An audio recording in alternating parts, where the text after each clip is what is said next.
Hi, everyone, and welcome to the first Title Company Growth Series webinar, Optimizing Your Digital Marketing Strategy. My name is Drew Evans, and I'm the content manager here at Qualia. Qualia is the industry's leading cloud-based title closing and escrow platform. By seamlessly connecting everyone involved in the real estate transaction, we're helping title companies nationwide coordinate with their clients using the most modern and secure software available. We're excited to kick off our title company growth series with Four15 Digital, a leading digital and performance marketing company. We know that there'll be a great guide to walk us through the top strategies to optimize your online marketing and get in touch with new leads. Joining us today is Mike Nelson, co-founder of Four15 Digital. Mike has a long history in online advertising and marketing, working with companies such as Facebook, Fitbit, Dropcam, and more. He's going to get right down to the core of your digital marketing strategy, from Google Ads and organic search to managing your leads and setting up a monthly marketing plan. Throughout the webinar, please don't hesitate to send us questions for Mike. We'll reserve a little bit of time at the end to go through and answer any we receive. So without further ado, I'll turn it over to Mike. Mike? Great, thank you, Drew. Looking forward to going over some hopefully really good options to help your business grow.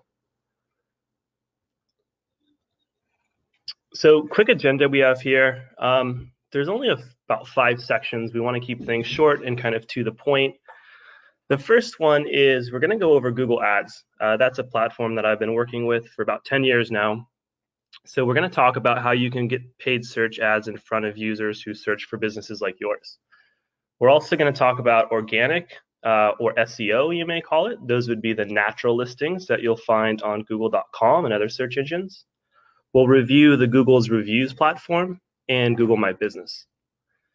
Secondly, we'll talk about your general marketing strategy. How should you spend your time on marketing? How should you be thinking about it? Where are you going to get the most return for your time investment? Related to that, we'll talk about budgets and expectations. When you buy new ads online, when you do a blog post, what would be a good outcome of that? I want to make sure that you understand how long it will take or how short it will take to get return from your efforts. Next, we're going to talk about marketing goals. And then lastly, we're going to be talking about managing your inbound leads, which is really going to be one of the most important aspects of your entire marketing strategy. So leading off here, we're going to talk about Google AdWords, as it was formerly called, and now it's called Google Ads. So this is also something that people refer to as paid search. When we talk about Google Ads, we're talking about the platform that Google has created to allow businesses, small, big, or otherwise, to serve ads, targeted ads to users on google.com, other search engines like ask.com, YouTube, different blogs throughout the website, and really throughout most of the website, most of the internet itself. Google Ads has tremendous reach. We usually call these paid search ads. I'll show you a photo here in a moment, but they appear most often right underneath the google.com search bar. A lot of people that are new to online advertising, they've seen these ads around and they sort of wonder, does anybody click on these? I never click on these. And that's, probably something I hear from 90+% of folks that haven't used the platform before. But it's important to remember that Google, everybody knows it's a very, very large company. The vast majority of their revenue comes from this platform. More than 90% of Google's income is from the Google Ads platform. So it's a very important product to Google. Almost every business I've ever met uses the platform, and the majority of them use it in a way where they're able to do ROI positive advertising. So that's very high level on paid search and Google Ads. So on the right here, we have a photo of a Google Ads ad. This is for the query mortgage loan. So somebody's gone in, they've searched mortgage loan. So when we're talking about paid search, when we're talking about Google Ads search, we're mostly talking about these ads here to the right. One of the really, really great things about the Google Ads platform, and the reason why it has such share of voice amongst advertisers in the enterprise, small, medium, and enterprise advertisers, is because it is based off of intent. So because of that, it's so hyper targeted. it should be a profit center for your business. Another really strong value proposition of Google Ads is Google made the platform with the small business in mind, so budgets can be extremely low, $5 a day or even less actually. In contrast to a purchase that you may do on TV or radio or offline, those can be several thousands of dollars minimum, but Google Ads can be as cheap as $5 per day.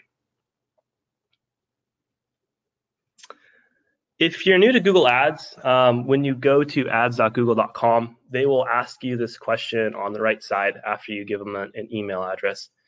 It'll say, what's your main advertising goal? And it'll give you 3 options, and it'll give you a link with at the bottom that says experienced with Google Ads.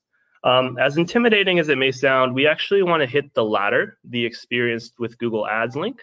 What that will do is it will get you into the regular Google Ads experience, as opposed to a new version of Google Ads that they came out with a few years ago called Google Ads Express. The reason why we want to get into the regular version is because we want to pick exact keywords that are hyper relevant to your business. That again is really the value proposition of the platform. With Google Ads Express, Google came out with a product that's a little bit easier to set up, but doesn't allow you to do the granularity that you'll need to be successful with Google Ads. Express really just kind of scrubs your website. It lets you pick a category, and it'll make ads automatically for you, versus the regular version will let you pick your keywords. So I want to note that since we're going to go with the regular version, it is a bit difficult, although Google is going to walk you through a step-by-step process. So what we're going to do after this is create a blog post, and we're going to detail every single step of creating your Google Ads account, and it's going to be specific for a small title company or small or mid-sized title company. So hopefully you can check that out. We'll have lots of photos there. We'll pick keywords for you that make sense for your business, and just give you the confidence that Google Ads has been set up correctly, so that when somebody does a relevant search near your business, so by the way, I should mention you can geo-target with Google Ads as small as a 1 kilometer radius around your local business. So that's really cool and hyper granular. But anyways, we'll create that blog post, and you can set up your own Google Ads account and be really confident that it is set up and done correctly. Great. So that is the paid side of Google. The other big side of Google search is the organic side. And there's a lot of words that we use when speaking to this. Some people will say organic search or SEO, which is search engine optimization. Some people will say natural search. Really what that is just all of the other listings that you see on Google that are not the ads. So these are great in that there is no cost on these clicks, unlike the ads where you need to pay for each and every click. So these are free. And I say free kind of in air quotes. What you need to give Google in exchange for this free traffic is really your time. So you need to have appropriate expectations with natural or organic search, sometimes even for your own branded terms, like the name of your business, which can seem a bit frustrating. You know, maybe Yelp or other folks have ranked really well on that, and they're outranking your website. So in order to win that spot, you need to have patience, persistence, and the right expectations. The way that you win those spots is through the process of search engine optimization. If you've ever read an article on SEO, as we call it, as an abbreviation, there's 2 main categories of search engine optimization. There's on-site and there's off-site. So off-site, just to talk about that briefly, is other websites linking to your website. If you have any of the history of Google, you know that that was a big part of the research paper that they did at Stanford, where these links were extremely important, and they said that they were similar to references in a journal. Those offsite SEO is important, but it's just very difficult to achieve. It's hard to convince other websites to link to you. You need to call them. You need to have a relationship with them. Sometimes you need to pay them, which you're not supposed to do, but you do need to do that from time to time. So we're going to largely ignore off-site SEO, and we're going to talk about the fundamentals of on-site SEO.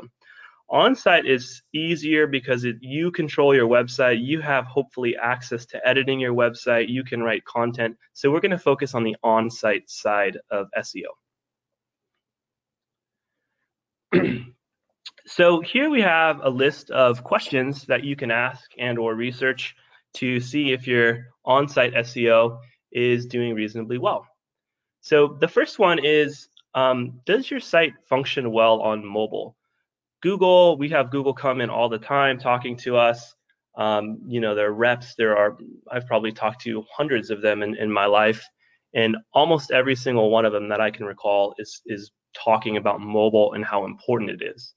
Now, if you have an analytics platform installed already, like a Google Analytics or your some other analytics option, and you say, hey, mobile is not important for me because most of my users use the desktop, that may be true from a user experience perspective, but not from the perspective of Google. Google, regardless of the percentages of traffic that you get on mobile, is going to do mobile first indexing now. They've recently released that within the last 2 or 3 months, and they're going to be looking at your website first on how it functions on mobile, and then secondly on how it functions on desktop. So when the bots are crawling your site, when they're analyzing your site, when they're giving you a score of how good your site is, you really want to put a lot of emphasis on mobile, and your agency or your webmaster should be keenly aware of the mobile user experience. Next, since I believe you're all local businesses, a quick on-site SEO tip is to really make sure that throughout your website, particularly in something like the footer, you have your office locations. That again is going to be a signal to Google that you are a local business.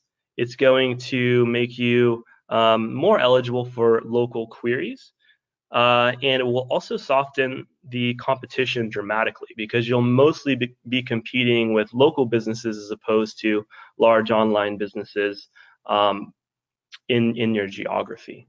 So make sure you put your location or locations wherever it makes sense on your website, really, and also the areas that you service or most commonly work with.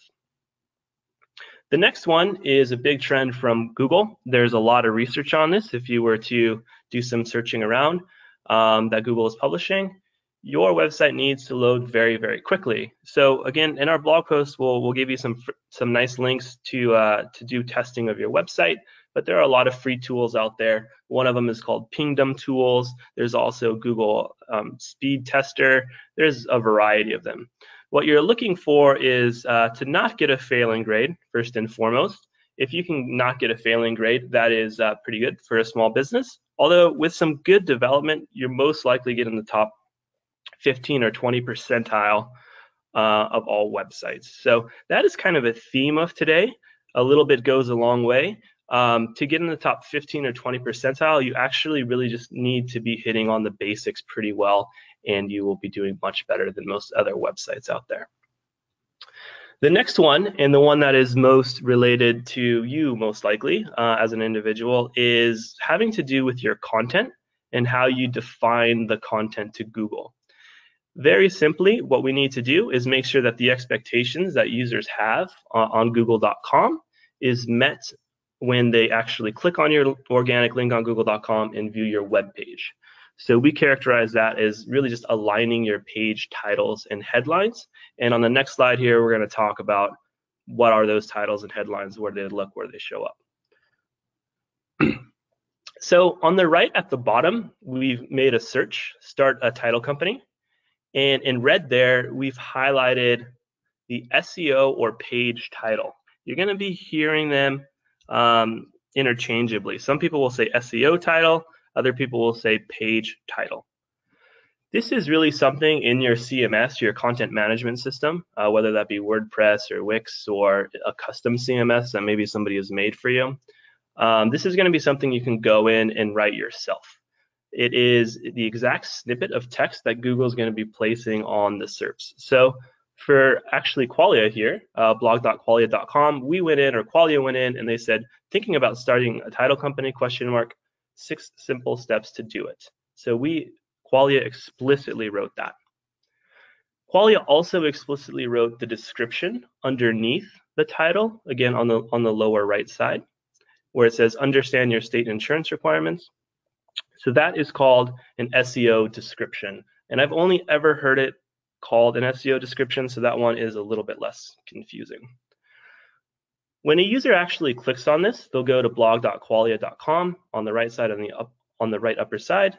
And we've highlighted again the title. So that exact title that appears on google.com is also going to appear on the browser tab. So Google will put that in both places.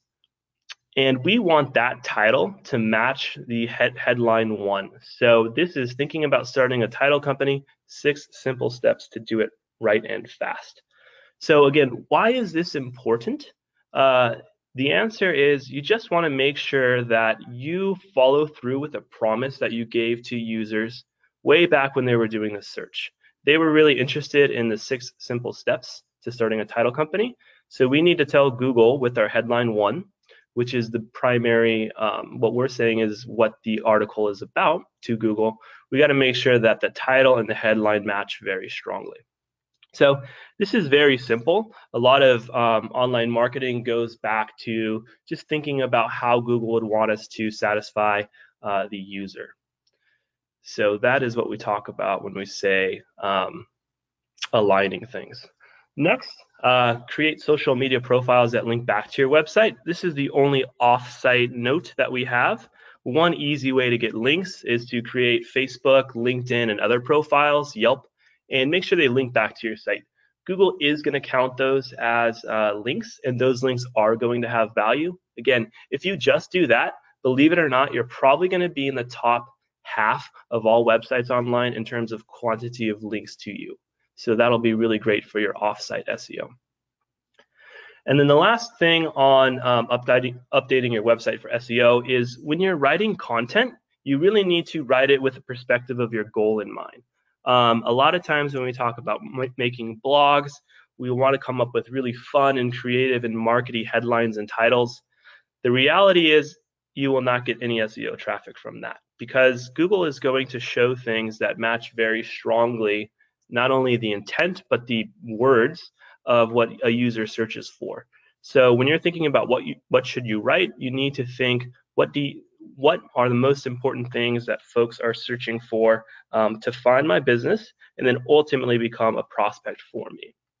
So stick with very straightforward, plain, useful content that answers the key questions that users may have. Great. The next thing here, and this is probably the most important and easiest one to do, is Google My Business. Hopefully you've all made a Google My Business profile.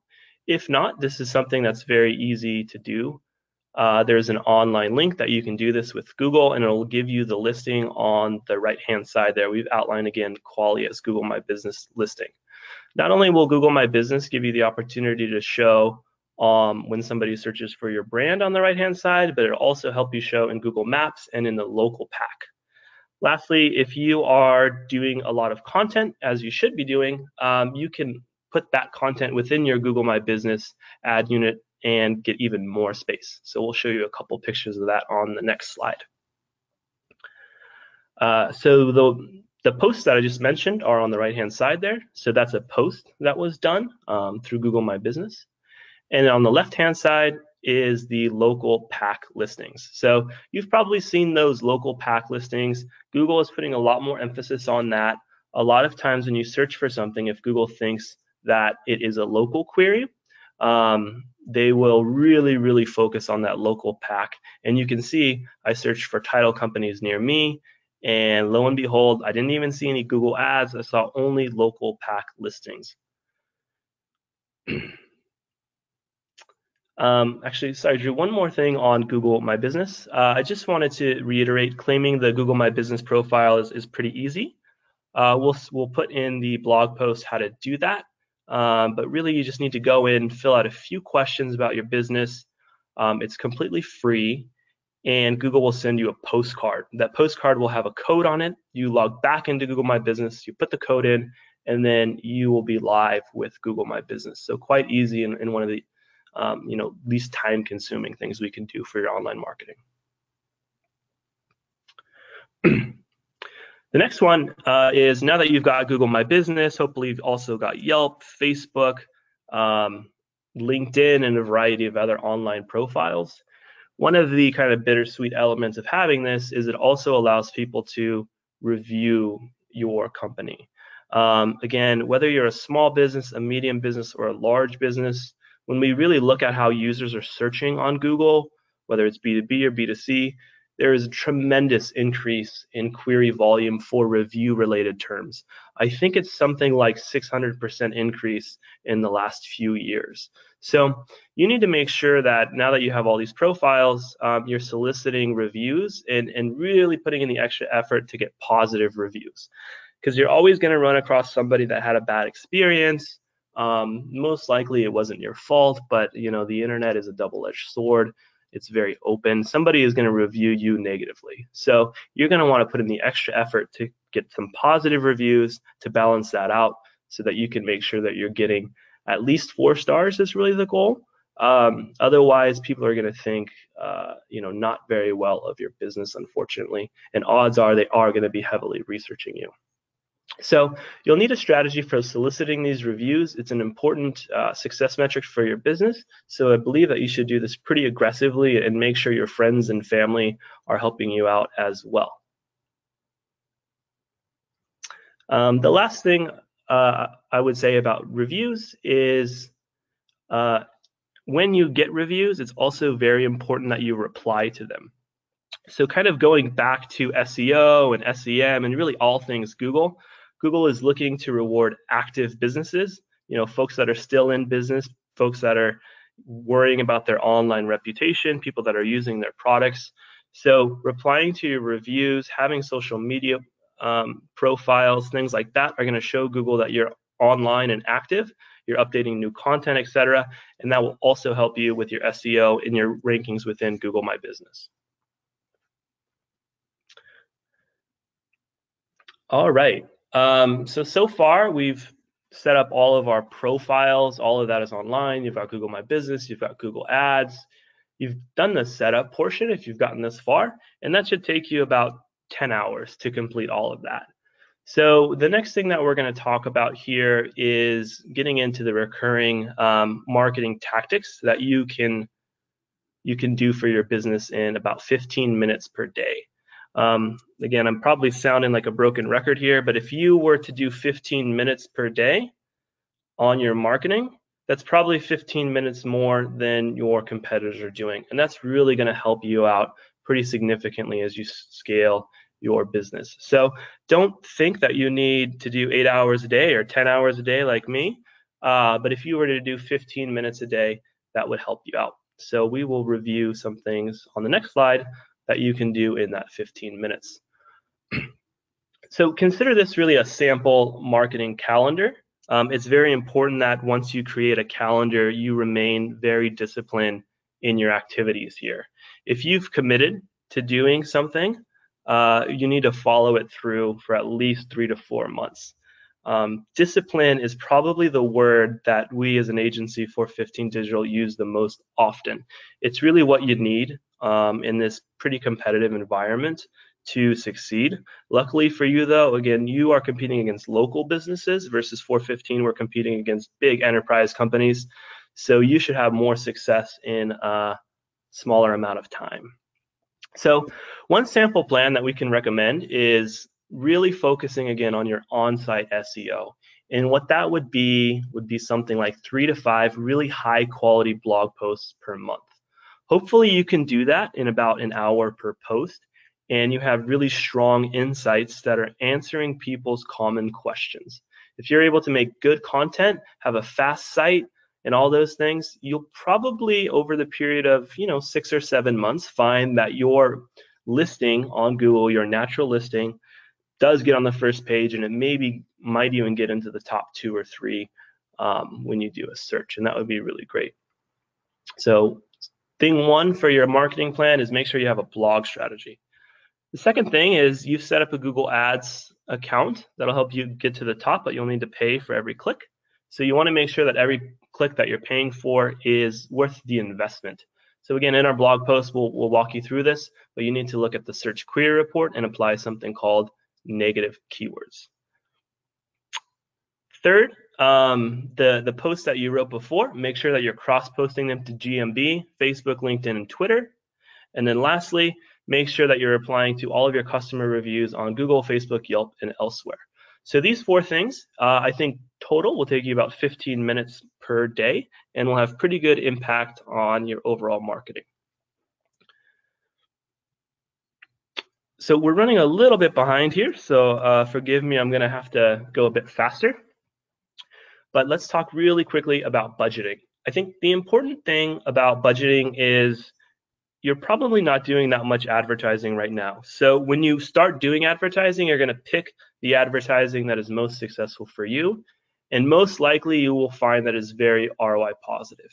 If you're doing advertising and you don't know your return, I think you need to kind of stop and slow down and analyze why that is.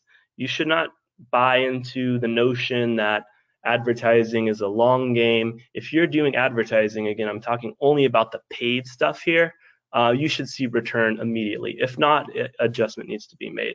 On the SEO side, the blog writing, that is where we need the patience, the discipline, and several months to see if things come through. So focus on results with your budgets. On goals, I think a lot of companies and agencies will sell you this notion of exposure or clicks or ad views.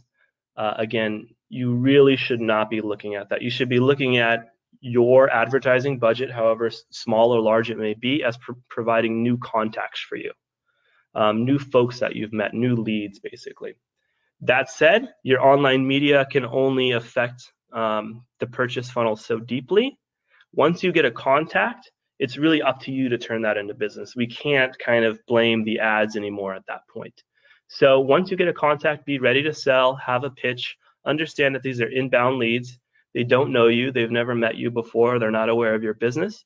You'll need a little bit of a conversation with them, and there'll be a lot more talking than somebody that you knew previously who's kind of just ready to do business with you again. So these are new folks that you're adding into your network. It's a different type of conversation. If you've decided to jump into online marketing, really look at yourself first, or have your company look at itself, and decide if you have time for this. So even though we're only talking about maybe 15 or 20 hours per month, if it gets much less than that, you're just not going to have the results. Again, discipline is the key in online marketing and advertising. Great. One of the last slides we have here is managing inbound leads. I think there's some important takeaways here on this slide.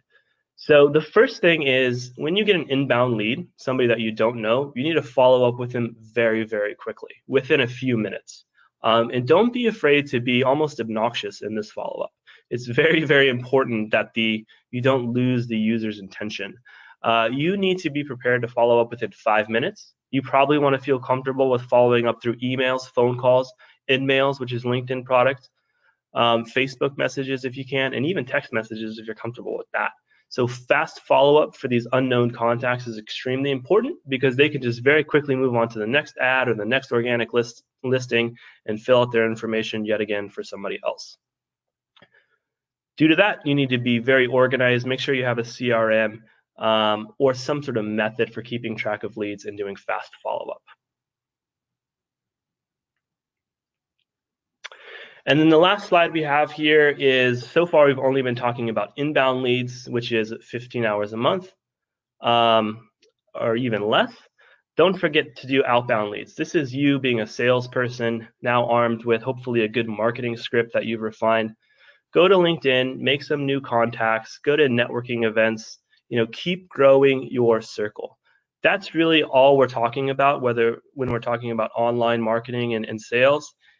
The entire point is to grow your networks, make real connections, and then get these folks into your portfolio, have them be your friends, things like that. So 10 or 15 hours a month on outbound, which is all the ads. Inbound, which is all the ads and organic things, and then also 10 to 15 hours a month of outbound, which is you going to LinkedIn, you going to networking events, things of that nature. I think you'll probably find outbound is a bit of a better investment of your time, but that is going to only take you so far. You're going to also need to get inbound to continue scaling your business.